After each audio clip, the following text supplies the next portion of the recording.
여러분 알렉산더나 징기스칸, 나폴레옹 이런 사람들을 세상 사람들은 참 좋아합니다. 그래서 알렉산더에게는 그냥 왕이라고 말하지도 않고 대왕이다.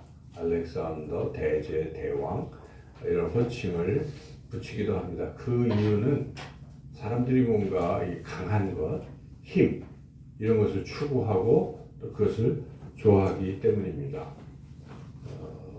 최근에 그 중국의 높은 사람과 또 이스라엘의 최고로 높은 네타냐후가 서로 대화를 나누면서 처음에는 중국에서 징기스칸이 최고다 뭐 이렇게 얘기를 했어요. 그런데 이제 이스라엘 입장에서는 이스라엘에 내세울 사람이 많이 있겠지만 예수님이 그래서 이스라엘에서 태어나시고 했기 때문에 뭐 처음에는 예수님을 내세우는 듯 했지만 이제 대화가 무르익고 하면서 그런데 과연 왜 이스라엘 사람들은 홀로코스트 600만 명이 독일인들에 의해서 무참히 히틀러에 의해서 죽임을 당하느냐 이제 이런 부분에서 이제 네타냐후가 이스라엘의 총리인 네타냐후가 생각을 하면서 이제 자주 섞인 이런 말을 했습니다.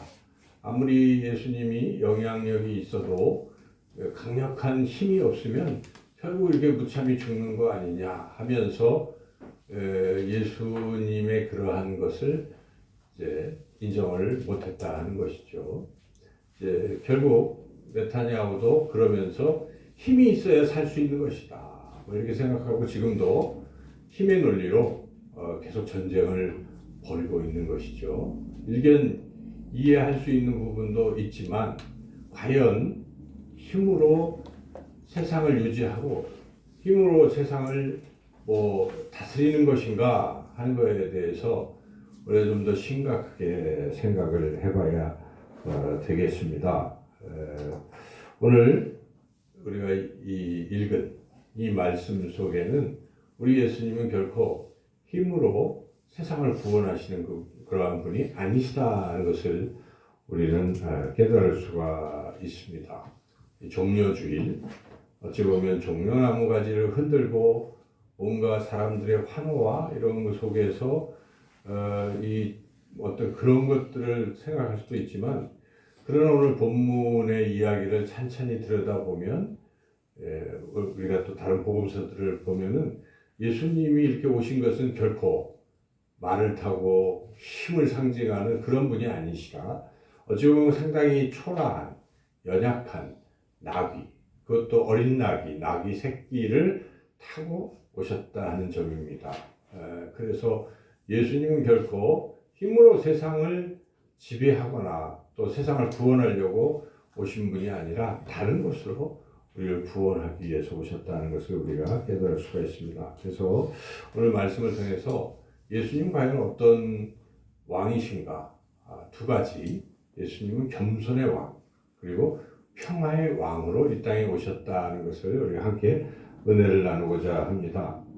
그래서 오늘 본문을 생각을 해보면 마가복음은 그냥 예수님이 어떻게 태어나셨고 하는 얘기는 없어요. 그냥 이 시작부터 하나님의 아들 예수 그리스도 복음의 시작이라 이렇게 선포하고 시작이 되고 있고 세례 요한이 구약에 있는 이러한 예언을 이루기 위해서 바로 오실 메시아 예수님을 어떻게 맞이할 준비를 했는지 그런 것들 그리고 실제로 세례를 베풀면서 예수님을 구원자로 소개하는 그런 본문이죠. 그래서 이 본문을 통해서 예수님은 과연 어떤 분으로 오셨는지 먼저 1절을 보시면은 하나님의 아들 예수 그리스도 복음의 시작이라 이런 말씀으로 시작이 됩니다. 그래서 여기서 이제 그리스도라는 이제 이 말을 우리가 먼저 생각을 해보면 그리스도는 기름 부음 받은 자죠. 뜻이 기름 부음 받은 자. 당시에 기름 부음 받은 자는 왕이라는 뜻입니다.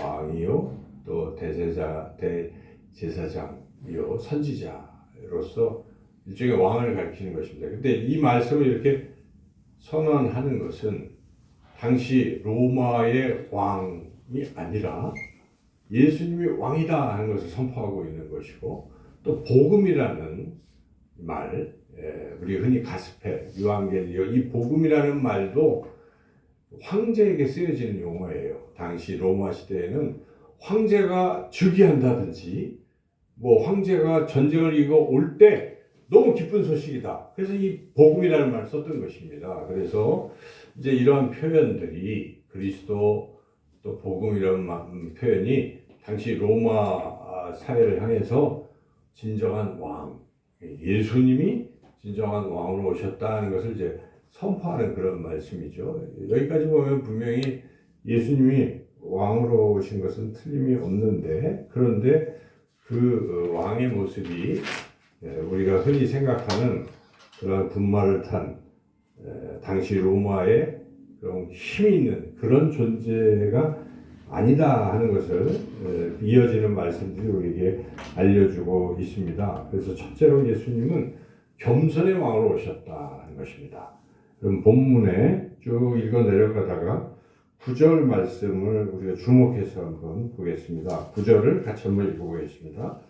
그때 예수께서 갈릴리 나사렛으로부터 와서 요단강에서 요한에게 세례를 받으시고, 먼저 이 갈릴리 나사렛으로부터 왔다 하는 표현을 묵상을 해보면, 당시에 이 이스라엘의 수도가 어디겠습니까? 유대 지방의 수도로서 예루살렘이죠. 예루살렘. 예수님께서 예루살렘에서 오셨다는 말이 아니고 어디서 오셨다고 합니까? 갈릴리 나사렛. 물론 예수님은 베들레헴에서 태어났지만 어린 시절을 나사렛이라는 갈릴리의 나사렛에서 사셨어요. 갈릴리는 북쪽 지역으로서 이방 지역처럼 생각했어요. 그래서 아주 천민이 사는 곳, 지위가 낮은 사람들이 사는 곳이 갈릴리죠. 그리고 그 중에 또 나사렛은 그냥 거의 이름도 없는 조그만 동네에 불과한 것인데, 바로 예수님께서 예루살렘이나 이런 화려한 곳에서 오신 분이 아니라 갈릴리 나사렛에서 오셨다는 이 말씀을 통해서 우리는 예수님이 참으로 낮은 모습으로 오셨다 하는 것을 우리가 먼저 생각할 수가 있습니다. 다른 복음서 예수님의 탄생을 이야기할 때도 말구에서 태어나셨다, 오셨다 이렇게 표현하지 않습니까? 그래서 예수님은 결코 높은 또 왕, 불림하는 그런 모습이 아니라 지극히 낮은 모습으로 오셨어요. 근데 예수님 정말 낮은 존재인가? 예수님은 이 우주 만물을 만드신 하나님의 아들이십니다. 그래서 높고 높으신 예수님께서 왜 이렇게 낮고 낮은 겸손의 모습으로 오셨는가? 우리가 이것을 깊이 생각해 봐야 돼요. 그래서 오늘 마가복음 본문에서 예수님은 참으로 낮은 모습으로 겸손의 왕으로 오셨다는 것을 우리가 생각할 수가 있습니다. 또 두 번째, 누구에게 세례를 받았습니까? 요한에게 세례를 받으시고 이렇게 이어지는 말씀을 생각해 보면, 아니 우리 예수님은 세례를 주는 분으로서 더군다나 성령으로 세례를 베푸시는 분이에요. 바로 세례요한도 제가 어떻게 감히 예수님께 세례를 주겠습니다. 제가 받겠습니다. 라고 말을 할 정도죠. 그래서 여기에 이 세례요한이 예수님에 대해서 뭐라고 표현을 하고 있습니까? 7절, 8절 같이 한번 읽어보겠습니다. 그가 전파에 이르되 나보다 능력 많으신 이가 내 뒤에 오시나니 나는 굽혀 그의 신발끈을 풀기도 감당하지 못하겠노라. 나는 너희에게 물로 세례를 베풀었거니와 그는 너희에게 성령으로 세례를 베푸시리라. 분명히 세례요한은 예수님은 나보다 더 위대하시고 그런 존재라는 말을 하고 있는 거잖아요. 그런데 그럼에도 불구하고 9절에 예수님이 그 요한에게 세례를 받고 계신 것입니다. 하나님께서 인간에게 세례를 받는 이 모습을 보면은 왜 그랬을까? 예수님은 그처럼 낮아지신 것입니다. 우리와 같은 모습으로 하시기 위해서 예수님이 죄가 있어서 세례를 받으신 것도 아니지 않습니까? 그래서 이런 모습은 예수님이 우리와 같이 되셔서 우리를 구원하시려고 낮아지신 그런 모습이다 하는 것을 우리가 깨달을 수가 있습니다. 이처럼 우리 예수님께서는 참으로 자신을 낮추고 계셨다 하는 것을 우리가 알 수가 있습니다. 또 한 가지 우리가 또 이 어떤 장면을 떠올려 보면 예수님 정말 겸손하시다 하는 것을 깨달을 수가 있는데 9절에서 요단강에서 요한에게 세례를 받으실 때의 장면을 여러분이 상상해 보시면 뭐 이런 그림이나 또는 어떤 유튜브에서 그걸 만약에 이렇게 만들어 본다면 아마 세례관이 여기서 세례를 베풀고 있을 거예요. 요단강에서. 그리고 사람들이 많을 거 아니에요. 그러면 줄을 서야 되잖아요. 줄을 쫙 서 있는데 우리 예수님께서 해삼같이 나타나서 맨 앞으로 타고 와서 나부터 해줘 이러셨을까요? 아니지 않습니까? 예수님은 그냥 뒤에서 그냥 앞에서 하나씩 기다리고 계신 거예요. 줄 서서 기다리시는 그 예수님의 모습을 우리가 한번 상상을 해본다면 예수님은 자신을 참 한없이 낮추고 계시다는 것을 우리가 생각할 수가 있습니다. 예수님이 그렇게 겸손하게 자신을 낮추시고 계시다. 우리가 다른 공간복음, 다른 복음서에서 우리가 오늘 어린이 예배 때도 우리 예수님이 어린 나귀를 타고 오셨다는 겸손의 왕으로 오신 것을 우리가 알 수가 있는데 이 마가복음에는 그건 안 나오지만 이 부분을 보면은 예수님이 그처럼 겸손하시다는 것을 우리가 깨달을 수가 있습니다. 유럽은 누가 제일 높습니까? 백성이 높긴 하지만 여전히 유럽은 왕정제도가 있어요. 왕. 그래서 영국의 국왕, 찰스 3세 이렇게 하잖아요. 영국에도 있고 또 프랑스 혁명에 의해서 왕을 숙청했기 때문에 왕이 없어요. 거기는 왕이 없지만은 독일도 없지만은 다른 이제 여러 나라들 덴마크, 룩셈부르크, 스웨덴 이런 나라들은 여전히 왕이 있어요. 왕. 근데 이제 그 왕이 나라를 다 다스린다기보다도 상징적인 존재로 있긴 하죠. 그런데 그 중에 이 스페인 왕 지금은 이제 다른 왕이지만은 옛날에 불과 한 60년 전쯤 그때 한 1900년 초에 스웨덴의 왕이 구스타프 5세라는 왕입니다. 근데 이 왕이 굉장히 오랫동안 한 40여 년 동안 왕으로 있었는데 이제 그런 에피소드가 있습니다.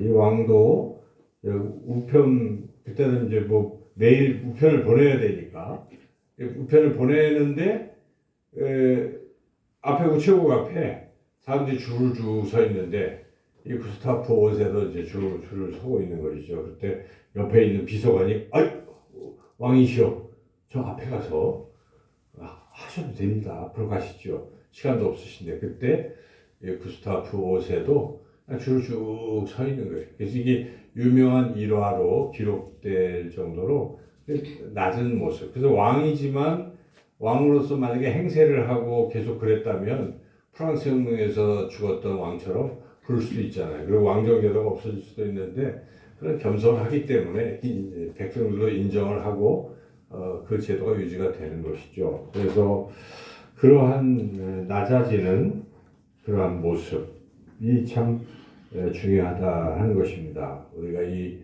고난 주간을 지내면서 우리 예수님께서 이처럼 겸손의 왕으로 오셨고 우리는 예수님이 가신 길을 따라가는 그런 한 주간이 될 때 우리가 더욱더 겸손의 왕을 따라서 주변의 사람들을 나보다 낮게 여기고 또 존중하고 살아가는 우리 모두가 되시기를 주님의 이름으로 축원합니다. 또 둘째로 예수님은 평화의 왕으로 오셨다는 것입니다. 오늘 본문을 또 한번 살펴보면 특별히 10절 말씀 같이 한번 읽어보겠습니다. 10절 곧 물에서 올라오실새 하늘이 갈라짐과 성령이 비둘기같이 자기에게 내려오심을 보시더니 자, 이 모습을 우리가 이렇게 상상을 해보면 지금 예수님이 세례받고 딱 올라오는데 뭔 일이 있습니까? 하늘이 갈라졌다는 것입니다. 그렇죠? 하늘이 갈라졌고 그리고 성령이 갈라진 사이로 성령이 비둘기처럼 이렇게 쭉 내려오시는 이 모습이에요. 첫째, 성령의 하늘이 갈라진다는 것은 어떤 의미가 있습니까?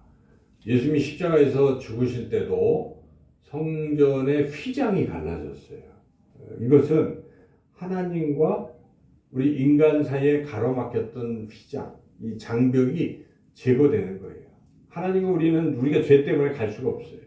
그래서 원수가 되었다고 표현하고 있는데, 그런데 예수님이 십자가에 죽으심으로 휘장이 갈라지고 우리가 은혜의 보좌 앞에, 하나님 앞에 담대히 나아갈 수가 있는 것인데, 지금 이 세례의 모습을 통해서 그것을 미리 보여주는 것입니다.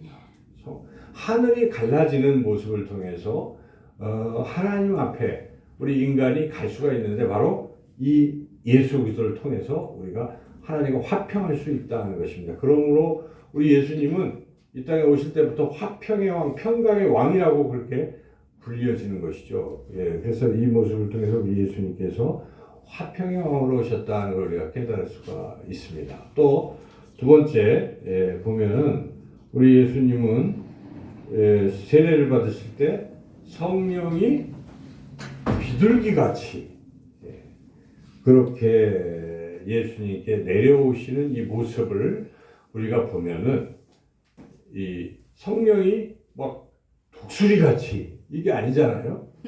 비둘기같이. 비둘기가 뭘 상징합니까? 평화를 상징하는 것입니다. 그래서 성령은 물론 불같이 임하기도 하고 바람 소리같이 뭐 여러 가지 묘사하는 게 있지만, 특별히 이 장면에서 마가는 예수님께서 성령이 비둘기같이 임한다는 것을 언급함으로써 평화를 우리에게 주기 위해서 예수님이 오신다는 것을 알려주고 있습니다. 이처럼 우리 예수님은 이 땅에 분열을 일으키러 오시는 것이 아니라 평화를 주기 위해서 이 땅에 오신 줄로 믿습니다. 그리고 그런 일이 있은 뒤에 하늘에서 하나님께서 말씀을 하시죠. 소리가 들리기 시작해요. 무슨 소리가 들렸습니까? 11절을 읽어보겠습니다. 하늘로부터 소리가 나기를 너는 내 사랑하는 아들이라 내가 너를 기뻐하노라 하시니라. 이것은 공식적으로 하나님 아버지께서 예수님을 인정하고 있는 것입니다. 야, 하나님의 아들이야 하고 세상을 향해서 이야기하는 것입니다. 그리고 예수님은 하나님이 정말 기뻐하는 존재다 하는 것이죠. 자, 이 장면에서 우리가 생각할 것은 하나님이 인정하고 계신 거예요. 예수님을 인정하시는 것입니다. 그러므로 이 예수님께서는 우리도 하나님께로 인정받도록 그렇게 하시는 그런 분이신 걸 우리가 알 수가 있어요. 예수님이 모델이 된 것이고, 우리도 예수님을 믿으면 이어서 하나님으로부터 너는 내 아들이야, 그죠?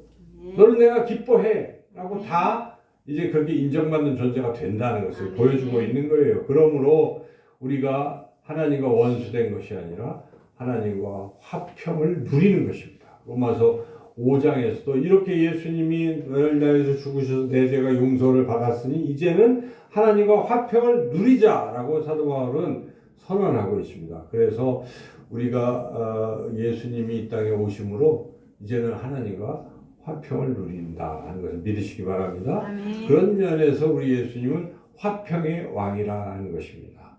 오늘날 우리는 이 세상의 전쟁 때문에 아주 어려움을 겪고 있어요. 피부로 느낍니다. 이제 기름값도 또 계속 올라가겠죠. 그리고 여러 가지 뭐 비닐 같은 것도 일단 기름으로 또 뭐 만들고 그러지 않습니까? 나프타로 뭐 이러다 보니까 기름 그쪽에 지금 전쟁 때문에 호르무즈 해협이 봉쇄되고 또 지금 뭐 그 예멘의 반군이 해서 그쪽도 막히면 이제 점점 어려워져요. 우리는 점점 어려워지고 피부로 느낄 것입니다. 차도 이제 5부제, 10부제에서 5부제 이렇게 해야 될 것이고, 우리가 전기도 전략을 해야 돼요. 기름 비축한 걸 쓰고는 있지만 이게 다 그래야 되는 이제 이런 옛날 오일 쇼크 같은 그런 시대를 우리가 이제 겪을 텐데, 언제까지 그래야 될지 우리 잘 몰라요. 저 전쟁이 멈춰야 되는. 그래서 우리가 평소에는 참 평안하게 살잖아요. 그러니까 평화가 얼마나 중요한지를 몰라요. 근데 이렇게 전쟁이 한번 터지면 야, 이거 평화스러워야 될 텐데 평화는 굉장히 중요한 것입니다. 각 가정에서도 무슨 문제 때문에 치고받고 싸우면 불안하잖아요. 부모들이 싸우면 자녀들이 얼마나 불안합니까? 그죠? 다 그래요. 그래서 이 평화가 깨지는 것은 불행한 것입니다. 사도 바울은 하나님의 나라 천국은 어떤 것이냐? 바로 이 평화, 평강이다. 의와 평강과 희락. 평강이 우리 행복의 근원이에요. 근데 지금 평화가 깨져 있습니다. 왜 깨져 있습니까? 각자 힘의 논리로 지금 세상이 움직이고 있기 때문에 그렇습니다. 힘센 자들이 약한 자들을 막 착취하고 넘어뜨리고 이기려고 하는 거예요. 또 약한 사람도 좋다 갈 때까지 가보자 하고 이제 목숨 걸고 싸우는 거예요. 그래서 온 세계가 그렇게 싸움터로 변화되어 가고 있는 이 시대를 우리가 겪고 있습니다. 그래서 심지어 유엔도 지금 제네바에서 또 미국에서 다 떠나야 돼요. 왜냐하면 미국은 돈을 안 대주는 거예요. 언젠가부터 트럼프가 유엔에 그동안 미국이 돈을 줬잖아요. 안 주니까 거기 있는 사람들이 못 하잖아요. 그래서 지금 이 기회에 대한민국이 유엔의 인공지능을 비롯해서 이런 기구를 이제 유치하려고 하고 있는. 근데 그게 굉장히 중요합니다. 여러분 유엔이라는 게 얼마나 중요합니까? 2차 세계대전 전쟁이 일어났을 때 힘의 논리로 하다 보니까 2차 세계대전으로 다 죽잖아요. 이러면 안 되겠다. 그래서 강대국들도 더 이상 싸우지 말자. 그래서 그때 유엔이 생긴 것이고 유엔의 정신은 다른 게 아닙니다. 강대국이나 조그만 아프리카의 약소국이나 다 한편하는 것입니다. 그래서 그걸로 결정하자는 거예요. 뭐든지. 지금까지 그래 왔는데 지금 갑자기 깨진 것입니다. 러시아가 우크라이나를 침공하면서 시작이 된 거예요. 그리고 미국도 베네수엘라를 침공하고 잡아가고 또 이란 또 이번에 쿠바도 한다고 하잖아요. 그러니까 지금 세계는 아주 아수라장이 되어가고 있는 이런 현실을 우리가 보고 있어요. 정말 지금 필요한 게 무엇입니까? 평화. 이 평화가 어떻게 이루어집니까? 누가 더 센 힘 있는 자각을 제압한다고 평화가 이루어지겠습니까? 아닙니다.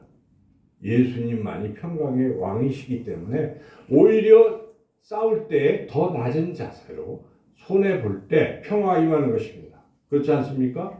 우리가 싸울 때 누군가 손해보고 그래 때려라 내가 맞겠다 또 내가 손해볼게 이럴 때 거기서 평화가 임하는 것입니다. 그럴 때 상대방도 그냥 또 온순해지는 것이고 그런데 서로 싸우면 한도 끝도 없는 것입니다.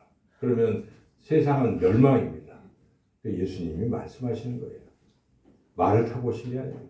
그래서 예수님이 어린 나귀를 타고 평화가 중요한 것, 겸손이 중요한 걸 우리에게 알려주고 계십니다. 그래서 오늘 우리가 이 말씀을 통해서 우리가 과연 이 고난주간을 어떻게 지내야 되는가, 최소한 우리가 가족 간의 다툼을 멈춰야 될 것이고 또 친구들과의 다툼도 멈춰야 됩니다. 그리고 누군가와 항상 갈등이 일어날 때 내가 참고 내가 좀 손해보고 내가 낮아지면 평화가 임할 줄로 믿습니다.